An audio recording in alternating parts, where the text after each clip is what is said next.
안녕하십니까. 자, 문제 다 푸셨죠?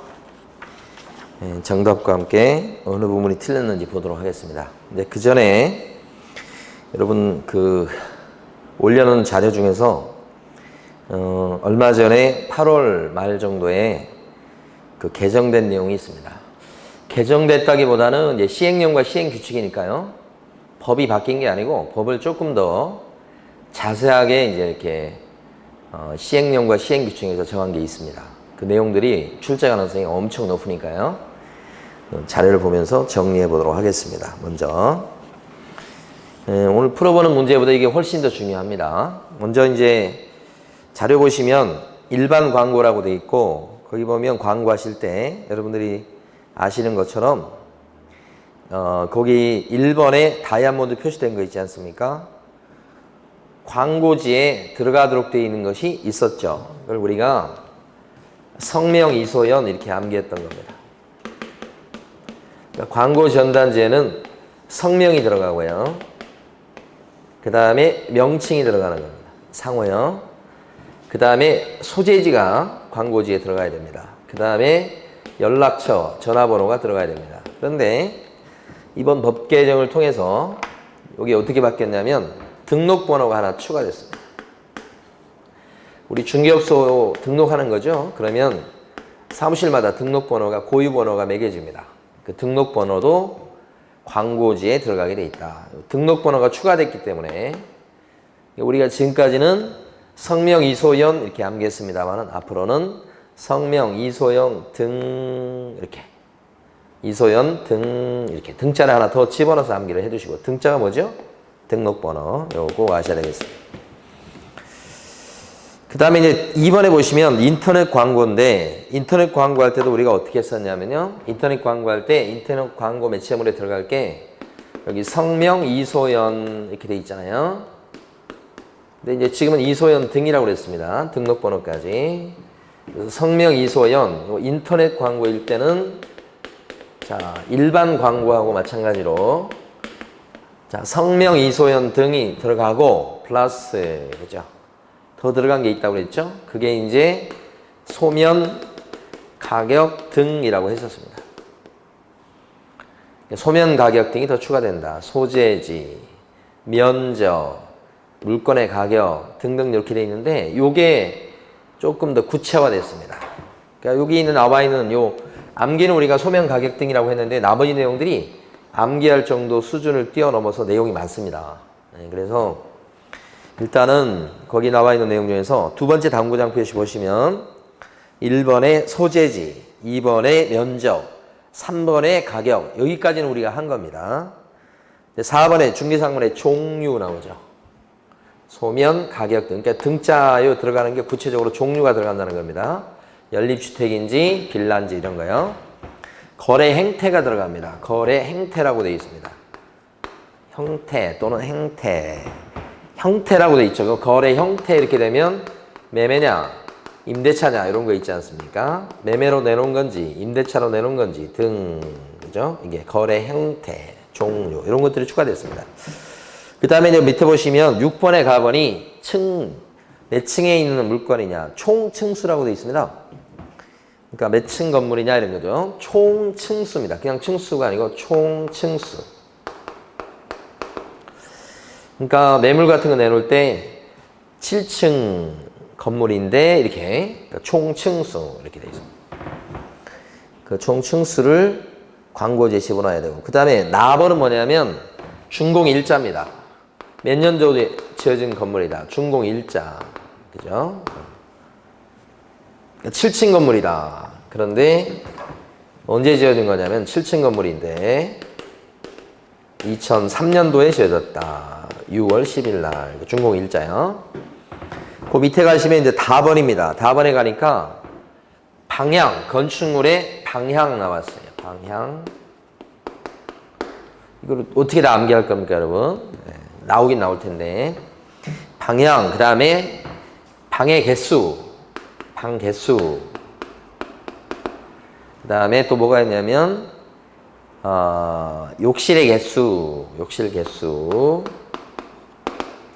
그다음에 뭐가 또 이제 광고지 들어가야 되냐면 입주 가능일.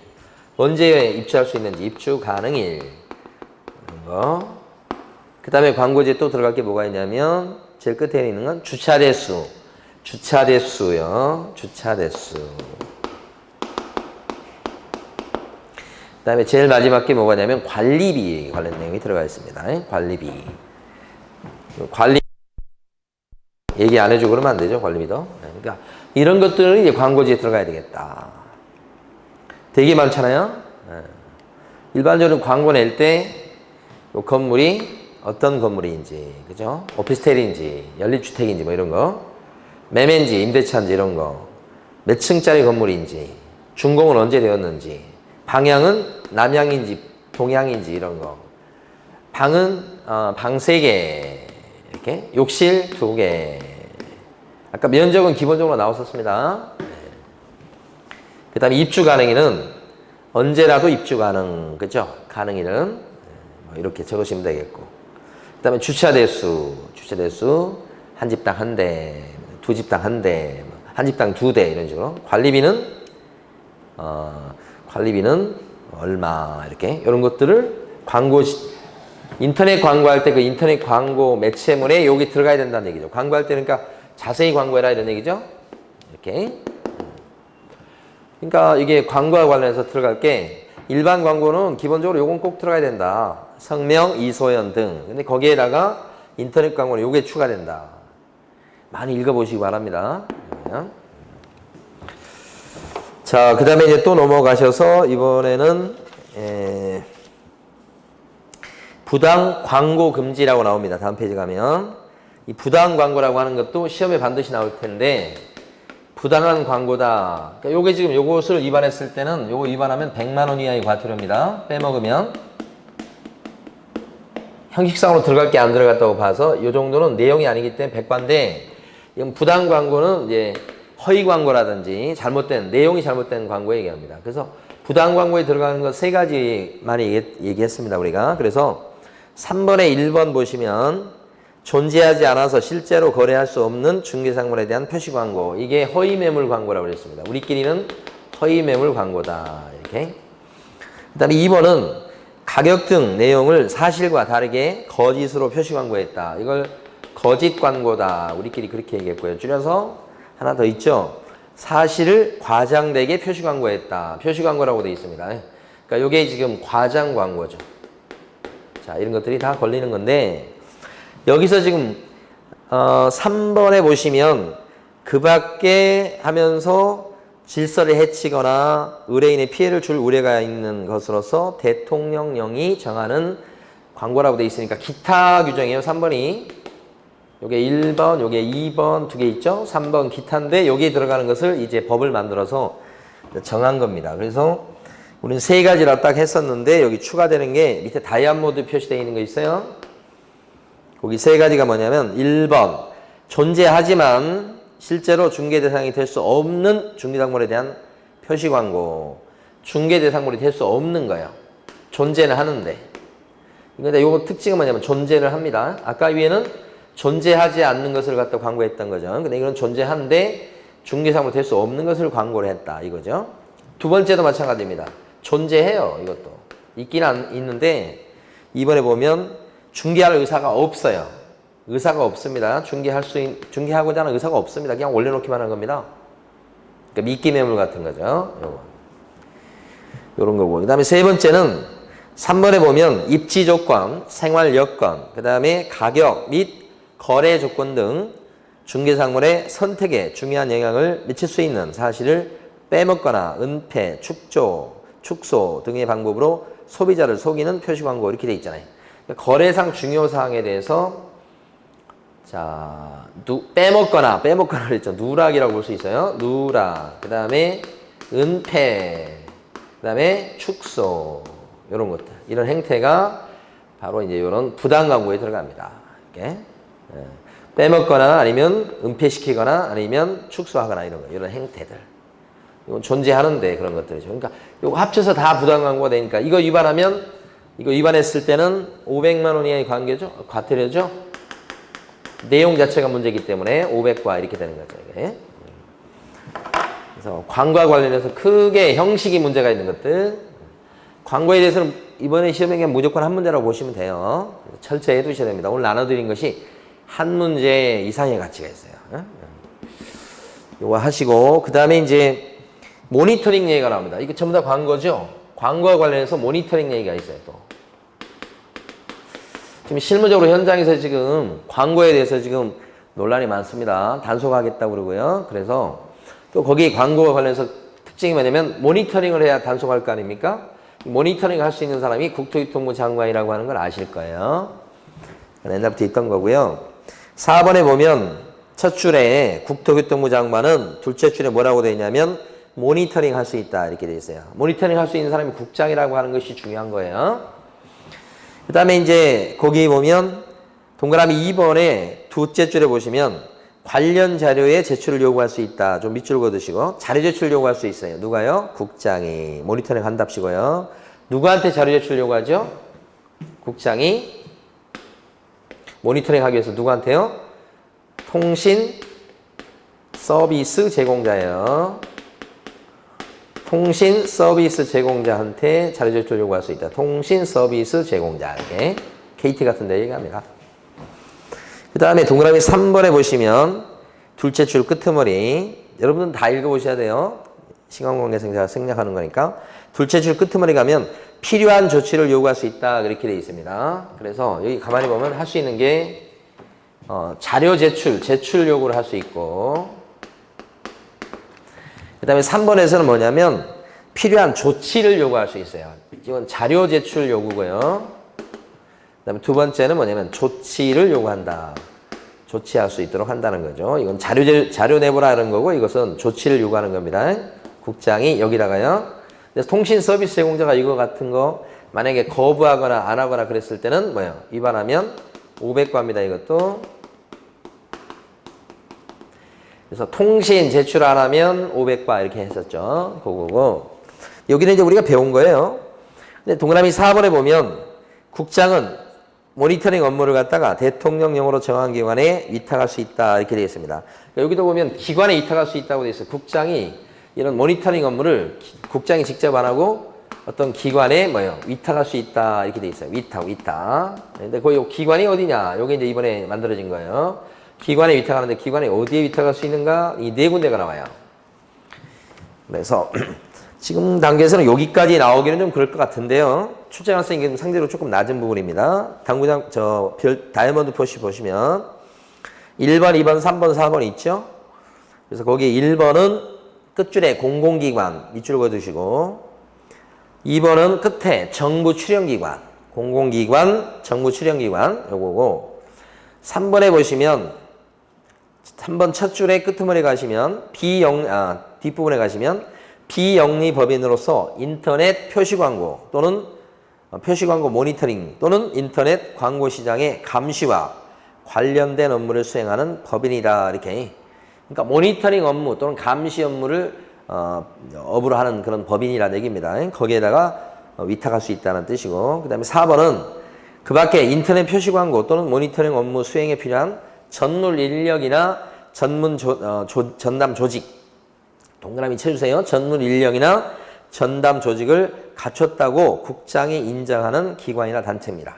전문기관이에요. 전문기관. 전문 인력, 그 다음에 전담 조직 이렇게. 전문 인력, 전담 조직 이렇게.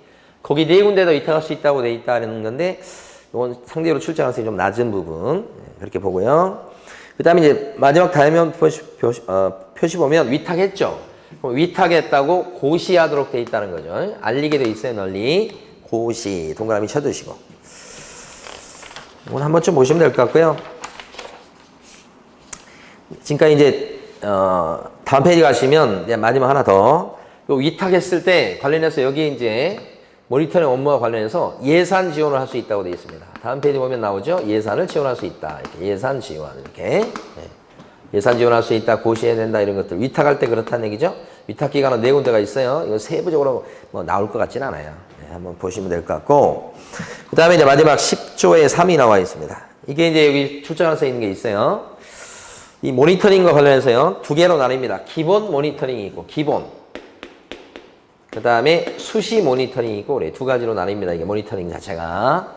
기본이 있고 수시가 있다. 1번에 기본 모니터링 업무가 있고 수시 모니터링이 있어요. 수시는 수시로 하는 거 이해되시겠죠?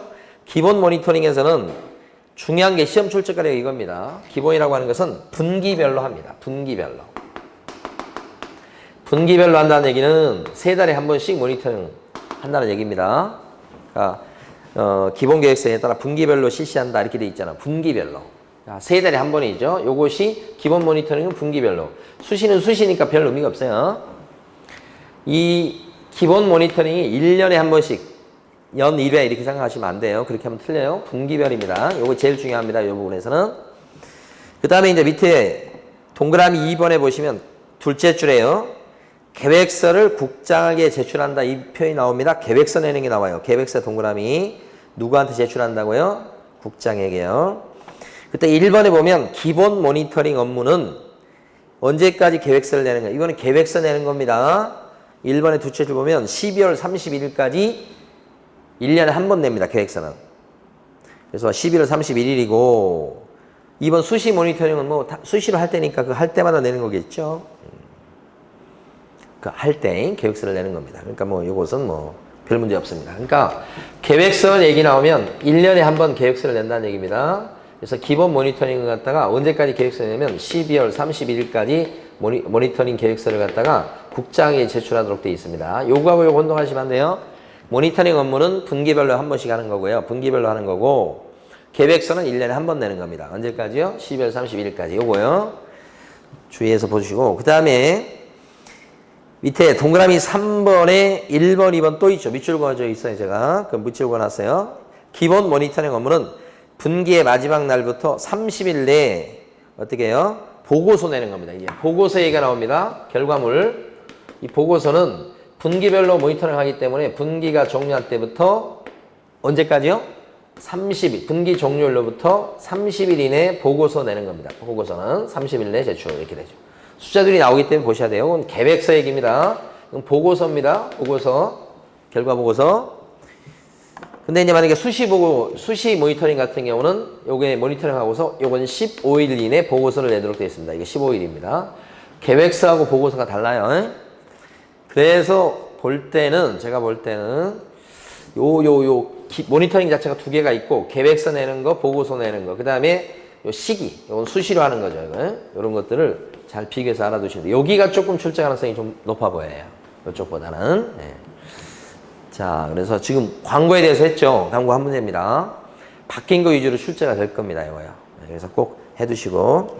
실무적으로도 이제 지금 한참 논란이 되고요. 법이 바뀌어가지고요. 이것 때문에 지금 현장에서는 말이 많습니다. 예. 자, 바뀐 부분 지금 했습니다. 중요한 거 한 겁니다. 한 문제짜리입니다. 철저히 읽어주셔야 됩니다. 요 한 문제. 자, 그러면 이제 문제로 가도록 합니다. 풀어놓으셨기 때문에 그 정답하고 틀린 부분이 어딘가를 빨리빨리 지적을 해드리겠습니다. 1번 문제는 정답이 3번이고요. 3번이 틀린 것은 자, 허가 결정에 대해서 불복해서 항고하고자 하는 자는 최저 매각 가격의 10% 상당의 금전이나 유가증권을 공탁하는 게 아니고 최저 매각 가격이 아니고 뭐죠? 매각 대금입니다. 항고보증금 매각 대금. 최저가의 10분의 1은 뭐죠? 매수 신청 보증금이 그런 거죠. 두 개 구별하시라고요. 잘 나옵니다. 3번이 틀립니다. 나머지 다 맞는 것들인데 자, 나머지 지문들도 잘 봐두시는데 1번 지문 같은 경우는요. 1번, 2번은 나온 적이 없어요. 좀 어렵죠. 1번은 허가 결정에 대해서 채무자 또는 소유자가 항고가 했다가 기각당하면 채무자, 소유자는 항고보증금 공탁했던 거 있잖아요. 못 돌려받습니다. 채무자, 소유자는 한 푼도 못 돌려받습니다. 그게 1번입니다. 그 다음에 2번은 불허가 결정에 대해서 항고할 수 있습니다. 그것도 일주일 내에 해야 됩니다. 그것도 허가든 불허가든 둘 다 항고할 수 있어요. 다 일주 내에 하는 겁니다. 근데 불허가 결정에 대해서 항고할 때는 아니 불자 보증금 공탁 안 합니다. 그래서 2번도 맞습니다. 4번은 많이 했기 때문에 뭐 아실 거고 5번도요. 기출문제 나왔던 건데 경매 신청이 취하가 되면 이후 여하를 불문하고 압류 여력은 풀립니다. 맞는 겁니다. 자, 2번 문제에서 틀린 것은 이렇게 했고요. 나머지 것들은 판례니까 다 보시면 돼요. 근데 틀린 게 뭐냐면 3번이 틀렸죠. 가장 기본적인 판례죠. 자, 3번 무자격자가 공인중개사의 업무를 수행했는지 여부는 외관상 공인중개사가 직접 업무를 수행하는 형식을 취했는지 여부에 따라서 판단합니다. 그랬습니다. 외관상 판단하는 거 아니죠. 외관상 판단하지 않고 실질적으로 중개 업무를 누가 받냐. 그죠? 그렇게 판단하는 것이죠. 그래서 실질적으로 중개 업무를 누가 받냐 가지고 판단하는 것이다. 실질적으로 판단하지 형식이나 외관 가지고 판단하는 것은 아니겠다. 누구 도장이 시켰냐, 누구 이름이 적혀있냐 가지고 판단하는 건 아니기 때문에 반대로 쓰고 있죠, 이거? 틀린 겁니다, 3번. 나머지는 한번 읽어보시고. 3번 문제 보십니다. 결격사유에 해당되는 자로 바르게 묶은 것은 그랬습니다. 이런 문제가 나오면 있잖아요. 자, 박스 문제이기도 하지만 결격자인지 아닌지 끄트머리에 꼭 쓰시는 습관을 들이셔야 돼요.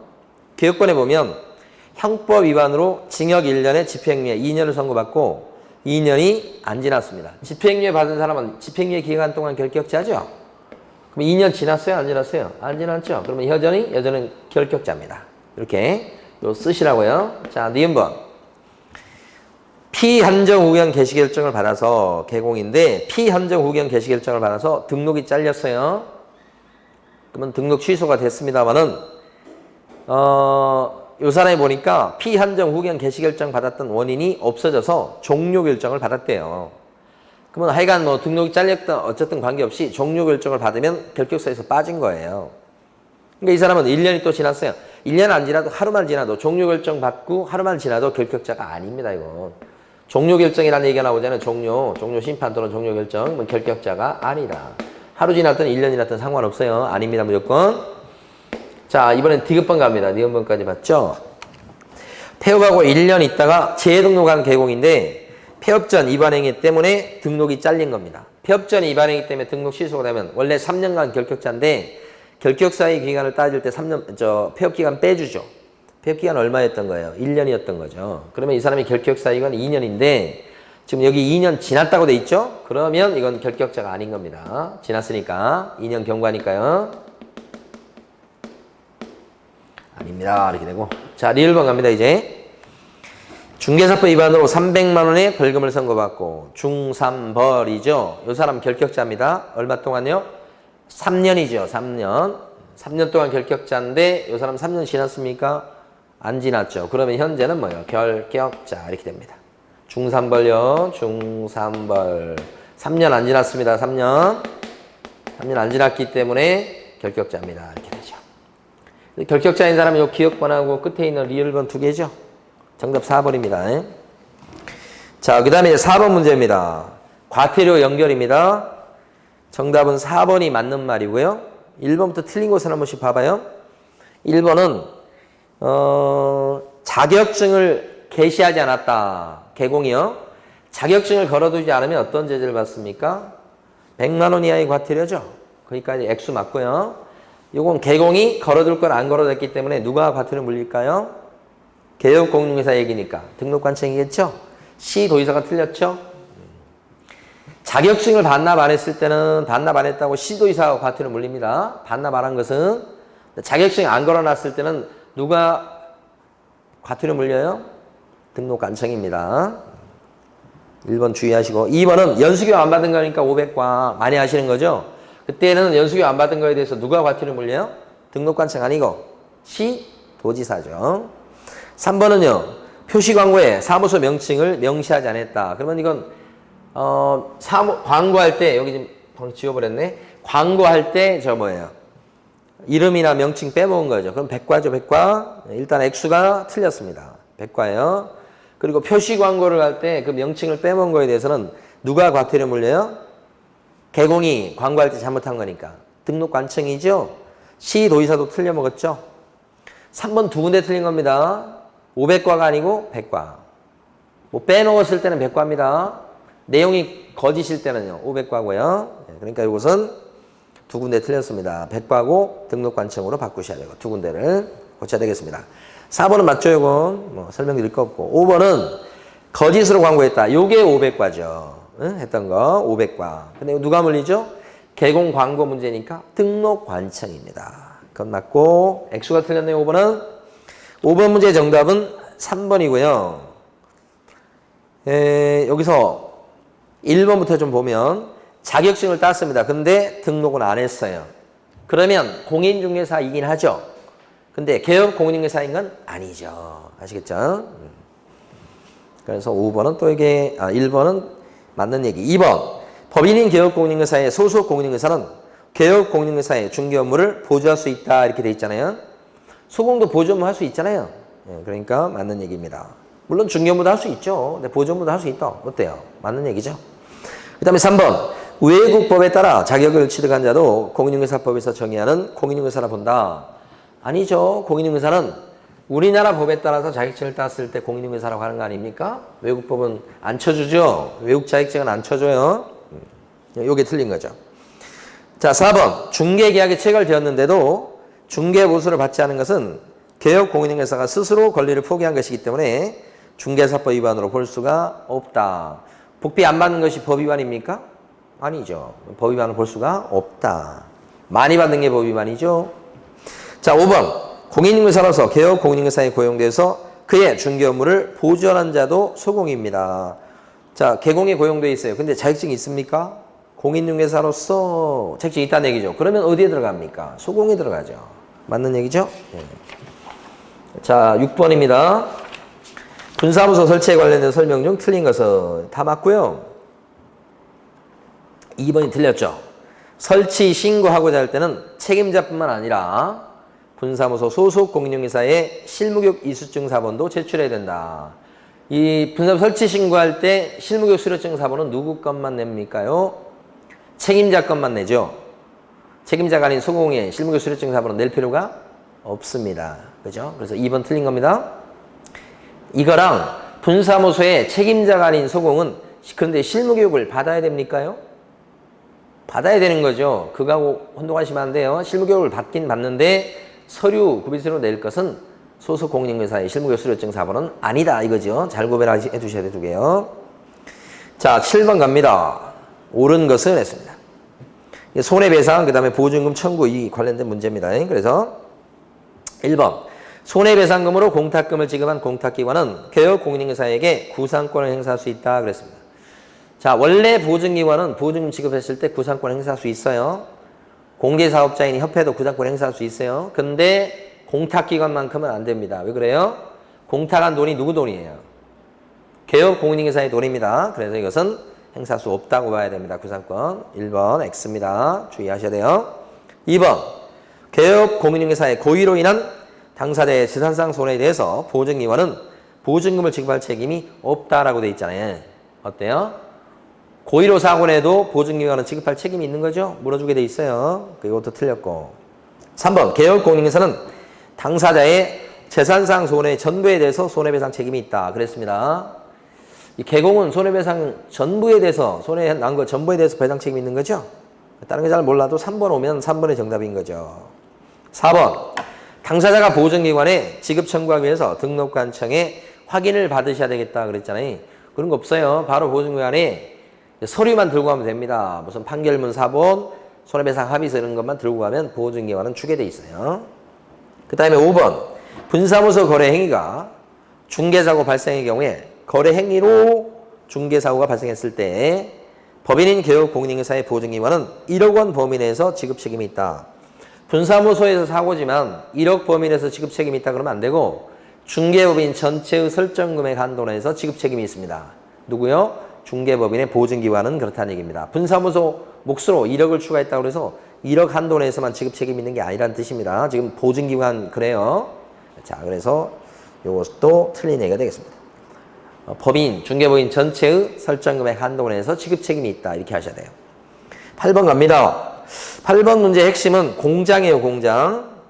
확인 설명서에 기재할 사항에 해당되는 것은 모두 몇 개인가 그랬어요. 그래서 이게 확인 설명서 양식 자체가 이렇게 4개죠. 그래서 이렇게 주, 비, 토, 입까지.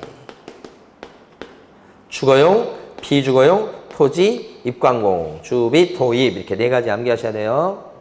근데 여기 보니까 그죠? 자, 요게요. 환자 나왔죠? 환경 조건입니다. 그 다음에 단독 경보용 감지기도 같이 암기하셔야 돼요. 이 환경 조건이나 요 경자가 뭐라고요? 단독 경보용 감지. 이것은 주거용만 있습니다. 없어요, 여기요.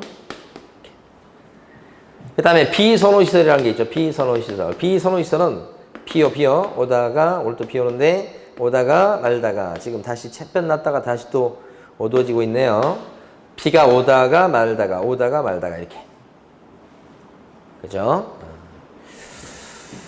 자, 여기요. 그 다음에 입지 조건이 있죠. 입지 조건. 입지 조건 그러면 거의 다 있는데 요 끝에만 싹 없죠. 이렇게. 그 다음에 공법상 규제 있죠. 공법상 규제. 공법상 규제도 거의 다 있는데 여기 끝에만 없다고요. 이렇게. 두 개가 이제 공통점이죠. 네. 자, 그 다음에 벽면 도매 상태. 그 다음에 내외부 시설물의 상태. 건축물의 관리, 건물의 관리에 관한 사항. 이렇게. 벽내관 이렇게 암기했었죠. 여기는 지금 건물이 있을 때 여기 기재하는 거. 여기는 토지는 지금 나대지 생각하셔야 돼요. 건물이 없는 거잖아요. 네, 이렇게. 그래서 이쪽 왼쪽 요거 암기하실 때는 어떻게 암기했었냐면 주비 토입. 주피터의 입술. 이렇게. 주피터의 입술 하고요. 이쪽은 자, 환경 비옷을 입고. 환경 비옷을 입고. 비옷인데 산성비 같은 거 막아주는 비옷이겠죠? 환경 비옷을 입고잖아요. 입고. 공짜인데 이제 고자로 한 거예요. 환경 비옷을 입고 벽내관 이렇게. 환경 비옷을 입고 벽내관 이렇게. 벽내관을 부르는 겁니다. 누가 이렇게 부르겠습니까? 환경 비옷을 입고 임금님이 환경 비옷을 입고. 자, 빨리 신발 지금 신어야 되니까 벽내관 신발 가져오게 그런 뜻입니다. 환경 비옷을 입고 벽내관 이렇게. 여기서 이제 환자 나오면 환경 요거 두 개는 여기만 있어요. 주거용만. 아주 중요하죠. 그 다음에 비선호시설은 오다가 말다가, 오다가 다시 말다가. 아시겠죠? 앞에 두 개 훨씬 중요한데. 자, 그러다 보면 공장은 어디에 들어갑니까? 공장은 비주거용이 들어갑니다요. 공장, 상가, 이런 거. 그럼 자, 박스 안에 비선호시설이 있나요? 없죠. 두 번째 보면, 일조량 등 환경 조건도 없어요. 없습니다요. 공장은 없죠. 그죠. 그 다음에 관리 주체 유형, 관자죠. 벽내관은 있죠. 있어요. 입지 조건도 있나요? 입지도 있습니다요. 여기요. 그 다음에 마지막. 공법상 규제, 입고, 여기 있죠, 여기도. 네, 그래서 하나, 둘, 세 개. 뒤에 끄트머리 세 개가 있는 겁니다. 그래서 정답이 3번입니다. 9번입니다. 고용인에 대한 기술 중 옳은 것은 1번. 고용신고를 받은 등록관청은 결격사유에 해당 여부와 교육수료 여부를 확인하셔야 되겠다. 맞는 얘기죠? 자, 고용신고를 받은 등록관청이 확인할 게 뭐가 있다고 그랬습니까? 확인할 거. 등록관청이 확인하는 거. 뭐가 있어요? 그죠? 자, 자결 교육을 받았는지 확인하시라. 등록관청의 확인사항, 등록관청이 고용신고를 받았을 때 확인할 사항 세 가지죠. 사실은 자결 교육을 받아놨는지 확인하시라. 자격증이 있는지 없는지 확인하시라. 그 다음에 또요, 결격자인지 아닌지 확인하시라. 또요, 교육을 받아놨는지 확인하시라. 자결 교육을 받았는지 확인하시라. 등록관청이 확인할 거죠. 1번 지문에 원래 조문은 요 두 가지가 있는 겁니다. 여기요. 결격자 사유에 해당 여부하고 교육 수료 여부를 확인하라. 조문은 요게 돼 있어요. 근데 암기할 때는 우리가 증이 있는지 없는지도 확인한다. 요것을 추가적으로 암기한 것 뿐입니다. 물론 이건 증은 소공 얘기가 돼야 되겠죠. 보조는 관련 없는 얘기고요. 네. 그래서 1번은 맞는 얘기입니다. 우리가 암기는 이렇게 해도 조문은 요 두 가지로 나와 있어요. 그러니까 1번 틀렸다고 하시면 안 돼. 이것도 확인해야 되는데 이거 빠졌네, 틀렸다. 이러시면 안 된다고요. 네. 자, 2번은요. 자격증 사본 첨부한다는 게 2번이잖아요. 자격증 사본 첨부 안 하고 확인하게 돼 있어요. 그 다음에 3번. 고용신고 언제까지 합니까? 11일이 아니고 업무 개시 전. 일을 시작하기 전이죠. 3번도 틀렸죠? 4번. 수공으로 되고자 하는 사람은 무슨 교육을 이수하셔야 되겠다? 수공은 되려고 하는 사람 무슨 교육을 받으시라?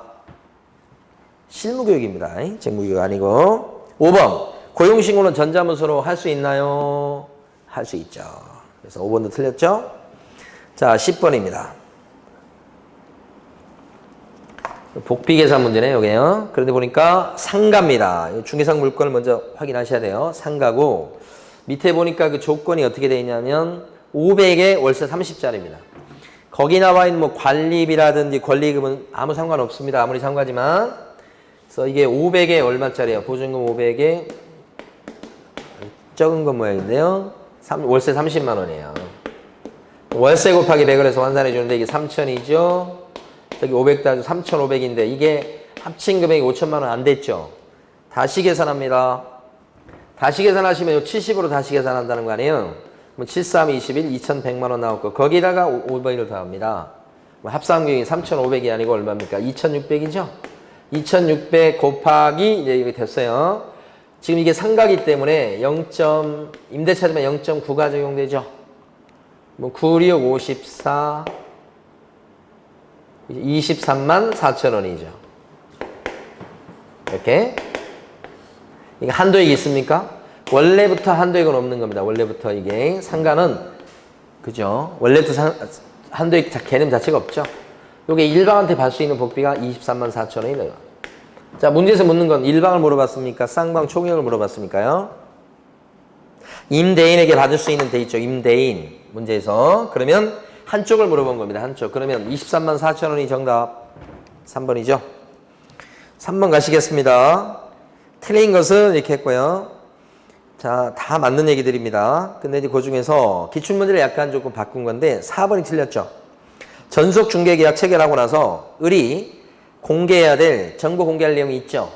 거기에는 부동산에 관한 정보는 취득함에 따라 부담할 조세의 종류와 세율이 포함된다. 취득 관련 조세가 정보 공개할 내용에 들어갑니까? 아니죠. 세금에 대해서 정보 공개하라 그런 거 없죠. 이건 설명사항이죠. 세금 얘기는. 그러니까 4번이 틀린 겁니다. 그러니까 시험에 이제 반드시 나올 건데 여러분이 꼭 확인하실 게 뭐냐면 정보 공개할 내용과 확인 설명사항 비교요.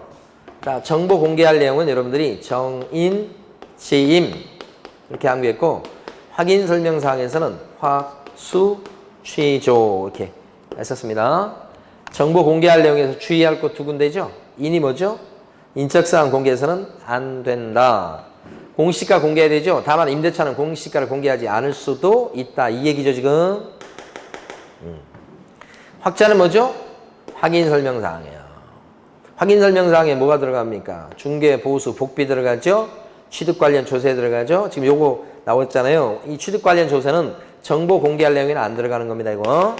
이 중개, 보수도 정보 공개할 내용에는 안 들어가는 거예요. 그래서 이런 것들이 주인공이에요. 잘 봐두셔야 돼요. 한 문제짜리입니다. 이것도. 내용이 별로 안 되잖아요. 근데 한 문제예요. 잘 봐두셔야 돼요. 나머지는 다 맞고요. 12번 가시겠습니다. OX 하십시오. 이런 거죠. 기억번은요. 어디가 틀렸어요, 여러분? 사업자로 지정 신청하는 사람은 국토교통부령이 정하는, 장관이 정하는 수수료 내야 된다. 거래정보 사업자 지정받을 때 수수료 내는 거 없죠? 수수료 내라는 소리가 없어요. 네, 그래서 1번 틀렸고. 공짜예요, 공짜 지정받을 때. 니은번은요. 어디가 틀렸냐면 거래정보 사업자로 지정을 받고자 하는 자는 운영규정을 작성해서 국장 승인 받아야 된다. 받고자 하는 자가 아니고 받은 자입니다요. 주의하셔야 돼요. 사업자로 지정을 받고 나서 그 다음에 운영규정을 만들고 그 다음에 그걸 승인받도록 되어 있어요. 받고자 하는 자가 아니라 받은 자입니다. 따라서 운영규정은 지정받으려고 내는 구비서류에는 운영규정은 들어가지 않는 거죠.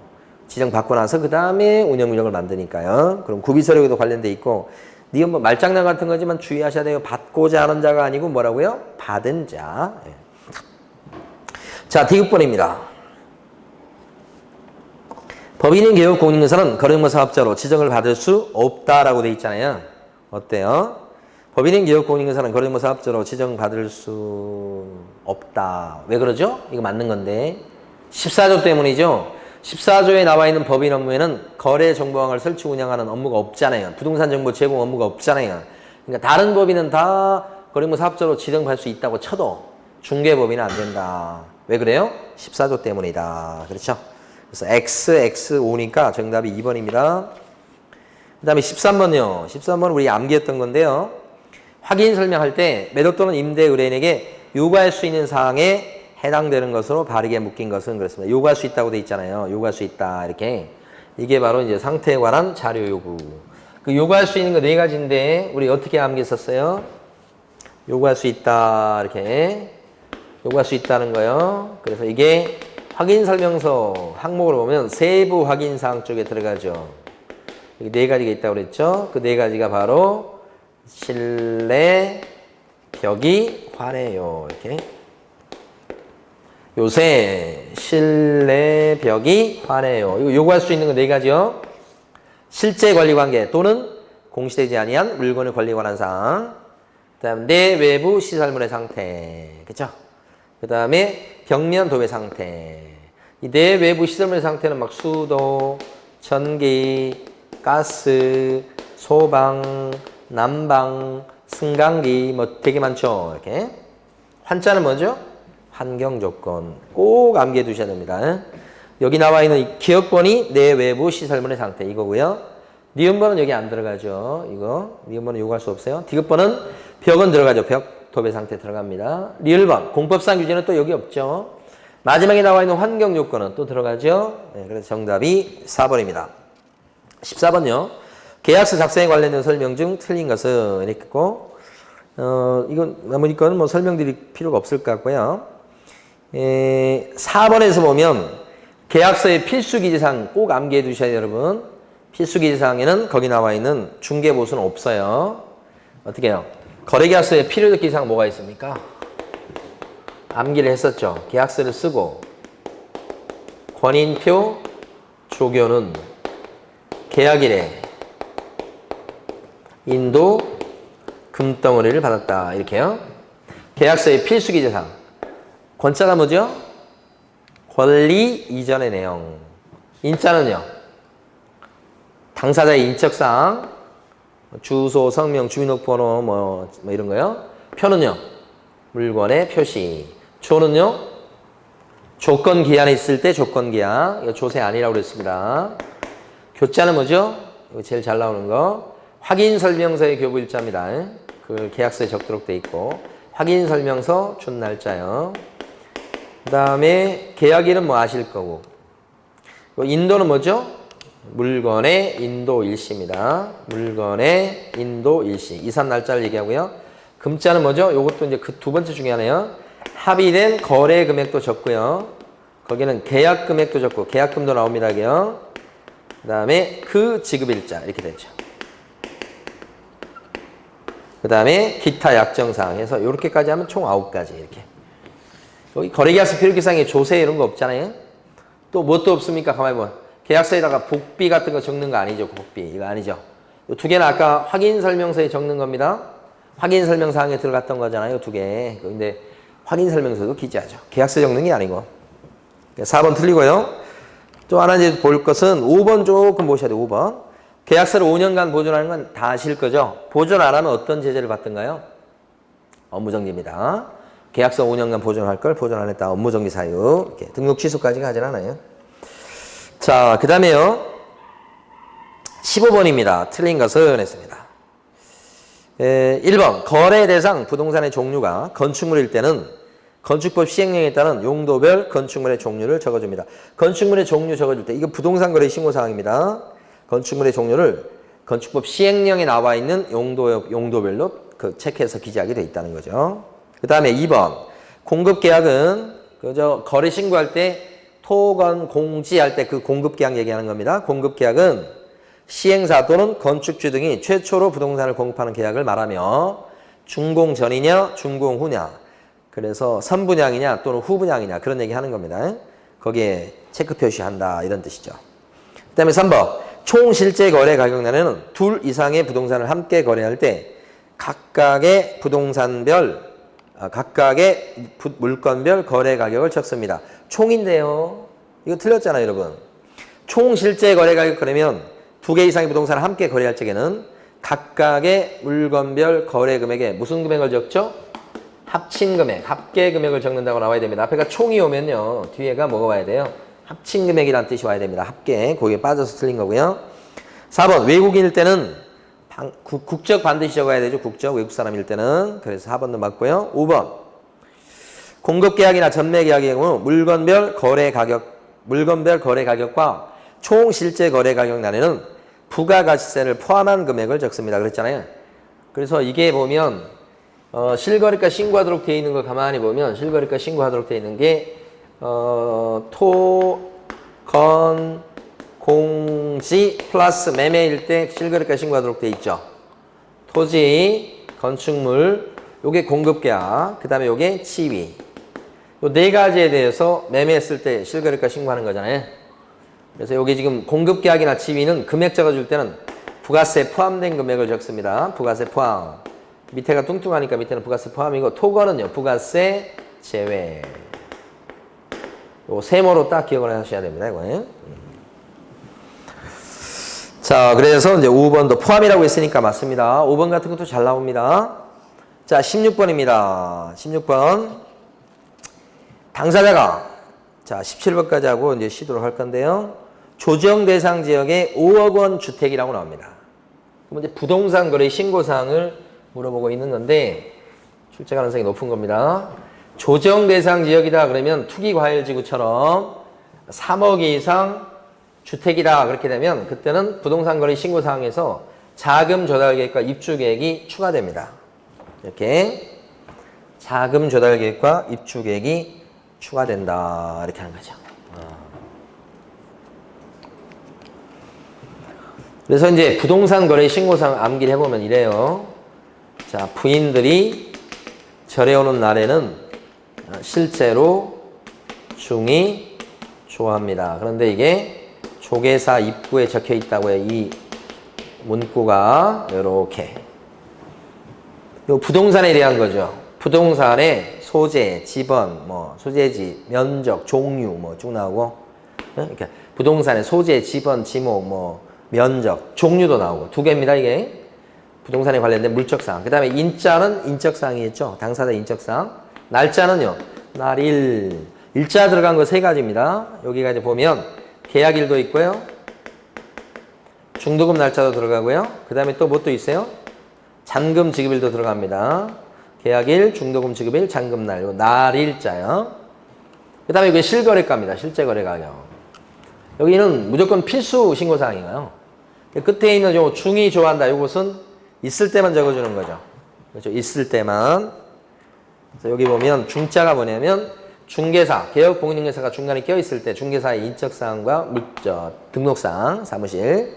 그다음에 조자는 조건기한이 있을 때 조건기한입니다. 이것도 조세 아닙니다. 이 두 개는 있을 때만 적어주는 거죠. 중개사 있을 때 적어준다는 게 특히 주의해야 될 부분이고요. 그 다음에 조계사 입구 이것은 이제 자금 조달 계획과 또요. 입주 계획입니다. 자금 조달 계획과 입주 계획을 내야 될 경우는 어떤 경우냐. 그죠? 엄청나게 중요합니다. 이게 자 이렇게요. 자 3억 이상 과열주택. 과열주택이라는 것은 투기과열지구의 주택을 얘기합니다. 그 다음에 두 번째요. 3억 이상 조정주택이다. 이렇게요.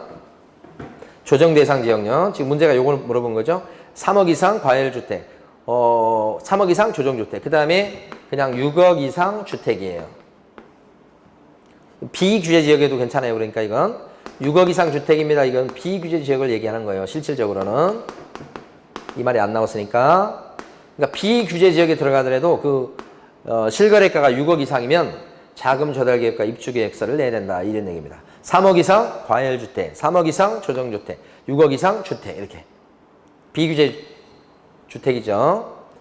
이것도 이제 여러분 기억하실 때는 6억 이상 비규제 주택 이렇게 하시면 좋을 것 같아요. 세 가지로 나눠서 다시 한번 3억 이상 과열주택, 3억 이상 조정주택, 6억 이상 비규제 주택 이렇게 세 가지 기억하시고. 여기서 이제 한 가지 더 추가적으로 좀 해보겠습니다, 여러분. 자, 뭐냐면 9억을 실거래가 9억을 초과하죠. 그때는 자 자금 조달 계획과 입주 계획인데 자금 조달 계획을 증빙하는 어디서 돈 났는지를 증빙하는 서류를 제출하도록 합니다. 자금 조달하는 것을 증빙하는 서류를 제출하시오. 대단히 센 겁니다, 이게. 9억 넘어가면 그래요. 하여간 이게 실거래가 9억 넘어갔죠. 그럼 뭘 막 넘어가네요? 9억 넘어갔죠. 그렇게 되면 자금 조달을 증빙하는 서류를 제출하시오. 이거도 9억 초과입니다. 이때는. 요거하고 별도로 보셔야 돼요. 요건 증빙서고, 이건 자금 조달 계획서, 입주 계획서, 계획서 자체를 내는 겁니다. 이건 이 자체는. 근데 이건 뭐예요? 플러스 뭐까지 내야 돼요? 자금 증빙 서면까지 내도록 돼 있다는 거죠. 예를 들어서 뭐 적금을 깨서 만약에 요 집을 산 거다. 9억 초과하는 집을. 그랬을 때는 그저 적금 들어가 있다. 그 적금을 해약한 그런 증빙 서면이 있죠. 그걸 내도록 돼 있다는 거죠. 자금 출처 조사하고 똑같습니다. 이게. 내봐라. 이렇게 하는 거죠. 요것도 알아두셔야 돼요. 여기서 같은 경우는 그래서 16번에서요. 16번까지 보시겠습니다. 보니까 뭐냐면 5억 이상 조정주택이니까 이때는 당사자가 지금 한다고 돼 있습니다. 당사자가 문제가. 그러면 요건 빠지는 거예요. 중개사 없어요 지금. 당사자가 지금 신고한다고 돼 있으니까 기업권은 빠진다고요. 주의하셔야 돼요. 니은번에 물건의 인도일시도 없잖아요. 빠지고. 디귿번 매도인의 인적사항은 들어갑니다요. 리얼번 부동산의 종류도 들어가죠. 들어가고요. 그 다음에 자금 조달 계획은 어때요? 5억 주택이니까 5억 조정대상 주택이니까 들어가죠. 그것도 들어갑니다. 자금 조달 계획 들어가고 취득세 들어갑니까? 취득세 없어요. 여기요. 세금 없어요. 마지막에요. 중도금 지급일은 들어가죠. 그러니까 여기 지금 신고사항에 들어가는 것은 디귿번, 리을번, 미음번, 시옷번 해서 4개죠. 4개. 정답 4번입니다. 우리 쉬었다가 나머지 17번부터 나머지 하도록 하겠습니다.